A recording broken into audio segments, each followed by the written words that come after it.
Demokrasi Zamanı Partisi esas olarak insan hakları bildirgesini merkezine alan bir dünya görüşüne sahiptir. Bu çerçevede Türkiye gerçeğinin bir parçası olan üçüncü büyük halk kitlesi, etnik kitle olan Zaza halkının da kendi dilini, kendi tarihini, kendi kültürünü yaşayabilmesi için az önce bahsettiğim gibi uzun zamandır faaliyetler yürütüyor. Ama biz daha sonra şunu gördük ki Türkiye gerçeğinde bürokrasi üzerinde etkili olabilmenin tek yolu siyasi parti kurmaktır.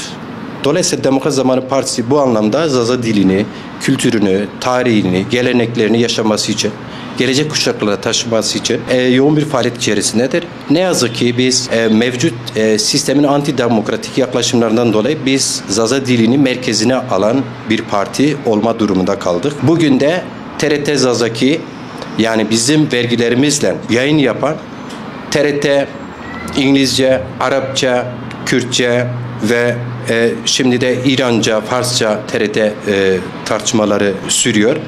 Daha bilmediğim birçok dilde yayın yapan bünyesinde biz TRT Zazaki kanalı talebimiz var. Bir de Milli Eğitim Müfredatı'nda Zazaca bütün dil otoriteleri UNESCO'da dahil tarafında kabul ettiği müstakil bir dil oluşunu devlet tarafında da kabul edilmesi için bu iki faaliyeti partimizin merkezine almışız.